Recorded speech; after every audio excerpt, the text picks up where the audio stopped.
नमस्कार and I welcome you all to world affairs. मैं हूं Prashant Dhawan. Now recently European Union के जो विदेश मंत्री हैं, इन्होंने बड़ी स्टेटमेंट दे दी। इन्होंने ये कह दिया कि यूरोप को इंडियन प्रोडक्ट्स की जो एंट्री है ये रोकनी चाहिए, क्योंकि इंडियन पेट्रोलियम प्रोडक्ट्स ये बनाए जाते हैं रशिया के कच्चे तेल से।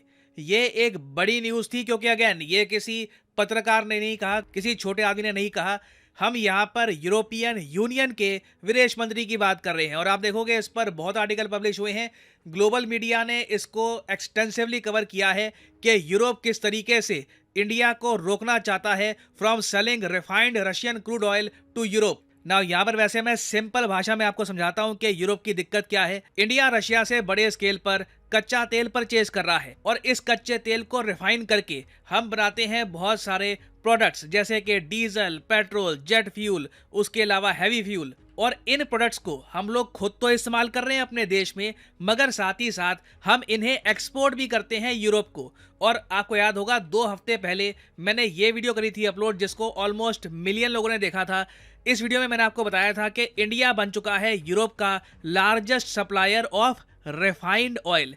और इस बिजनेस से देखिए ऑब्वियसली इंडिया को काफ़ी फायदा हुआ है, मगर यूरोप में ना इन लोगों को पैनिक इस बात का है कि रशिया को फायदा ना हो जाए। कहीं ऐसा ना हो रहा हो कि रशिया का जो कच्चा तेल है यूरोप ने डायरेक्टली तो बैन कर दिया, मगर इनडायरेक्टली जो ये लोग इंडिया से रिफाइंड ऑयल प्रोडक्ट्स परचेज कर रहे हैं ये रशिया को फायदा तो नहीं दे देंगे ना। अब क्वेश्चन यहाँ पर यह आता है कि क्या इस सब की वजह से इंडिया को पनिश ये लोग करेंगे? क्या ये पॉसिबल है? डॉक्टर अजय शंकर ने इसको लेकर क्या रिप्लाई किया है, सब कुछ सरल भाषा में मैं आपको समझाऊंगा। मगर आगे बढ़ने से पहले आपसे एक क्वेश्चन पूछूंगा कि किस कंट्री ने हाल ही में एक रिलीजियस फ्रीडम रिपोर्ट निकाली है जहां पर इन्होंने इंडिया की आलोचना करी है और ये कहा है कि इंडिया में लगातार रिलीजियस वायलेंस हो रहा है और सरकार को इसकी निंदा करनी चाहिए। बताइए किस कंट्री की तरफ से आई है ये रिपोर्ट। ये है यहाँ पे आपकी ऑप्शन, यूके, यूएसए, चाइना या फिर कनाडा। कमेंट सेक्शन में करिए उत्तर, सही आंसर मैं आपको दूंगा वीडियो के एंड में। ओके, तो सबसे पहले मैं आपको ये बता दूं कि आज के समय यूक्रेन रशिया वॉर के बीच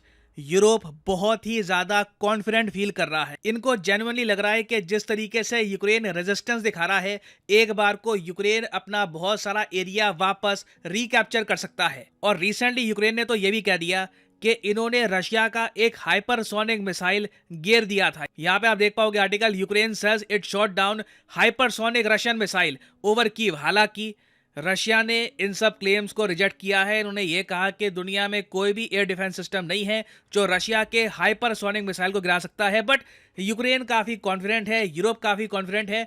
यूके ने हाल ही में एक ऑपरेशन भी लॉन्च किया है, ऑपरेशन इंटरफ्लेक्स। ऑपरेशन इंटरफ्लेक्स के अंडर अब यूके और यूके समेत कई और जो इनके अलाइड कंट्रीज हैं ये यूक्रेन की मिलिट्री को प्रॉपर ट्रेनिंग देनी स्टार्ट कर देंगे। और ऋषि सुनाक ने तो ये भी कहा है कि बहुत जल्द पॉसिबिलिटी है कि यूक्रेन की एयरफोर्स को भी यूरोप खड़ा कर देगा। उसके अलावा जो G7 कंट्रीज है वहां पर भी आप देखो, फॉर एग्जाम्पल जापान का केस ले लो।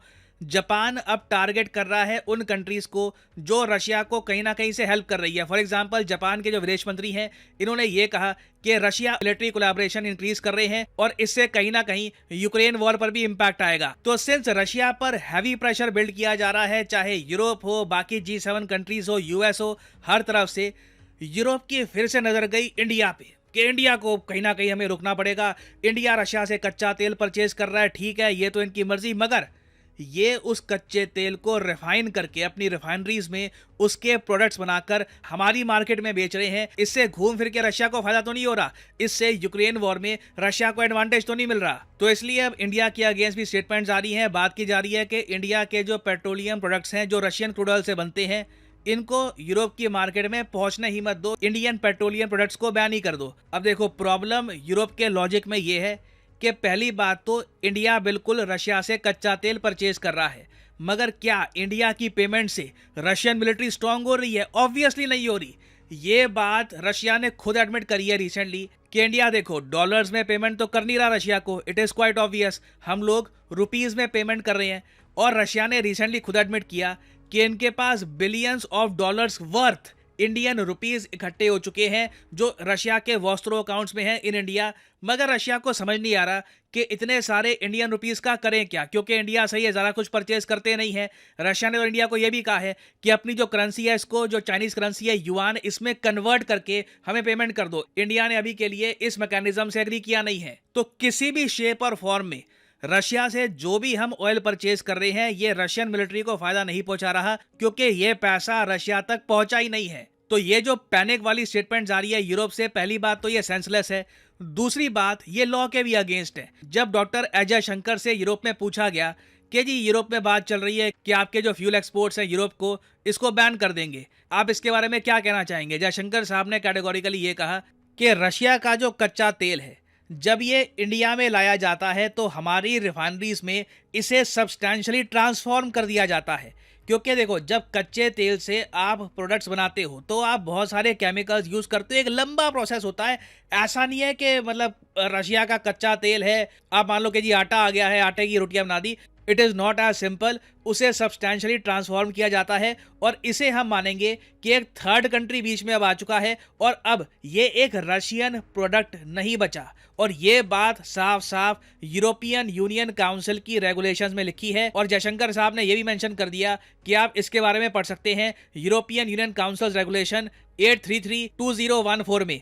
तो यूरोप की ही नीति इस बात को लेकर ऑन रिकॉर्ड है कि अगर मान लो रशिया का ऑयल किसी कंट्री से होकर गुजरता है और फिर यूरोप तक पहुंचता है तो उसे रशियन ऑयल का इंपोर्ट नहीं माना जाएगा। तो अगर मान लीजिए यूरोप जेन्युइनली कुछ रिस्ट्रिक्शंस लगाता है इंडियन फ्यूल इंपोर्ट्स पर, तो ना सिर्फ ये लॉजिकली स्टूपिड होगा, इवन यूरोप के जो लिखे हुए कानून हैं उनके भी अगेंस्ट ये जाएगा। बट मैं समझ सकता हूँ यूरोपियन यूनियन के जो विदेश मंत्री है इनका सबसे बड़ा दर्द तो ये होगा कि India largest fuel refined fuel का एक्सपोर्टर बन गया यूरोपियन यूनियन को, इतिहास में पहली बार। ये बात ऑब्वियसली इनको हजम नहीं हो रही, तो कहीं ना कहीं ये कुछ रुकावटें डालने की कोशिश करेंगे। बट लॉन्ग टर्म में हमको देखना होगा कि यूरोप जेन्युइनली कुछ एक्शन लेगा इंडिया के प्रोडक्ट्स के अगेंस्ट, और अगर लेगा तो ठीक है, इनके भी बहुत सारी कंपनियां हैं, बहुत सारे प्रोडक्ट्स हैं, ये फिर इंडिया में भी रिस्ट्रिक्शंस फेस करेंगे। तो अब देखना होगा कि यूरोप इन दी एंड करता क्या है। ईदर वे अभी के लिए ये तो साफ दिख गया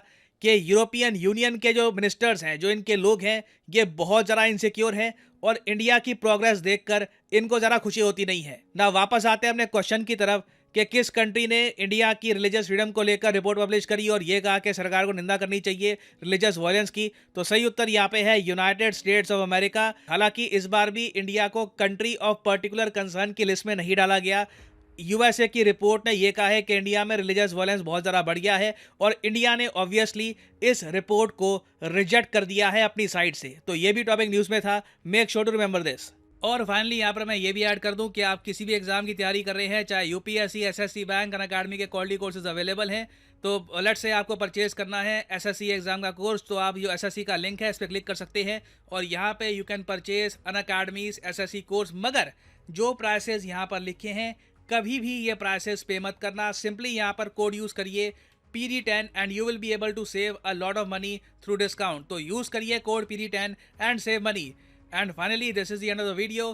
थैंक्स फॉर लिसनिंग और जैसा मैं हमेशा कहता हूँ, may the gods watch over you.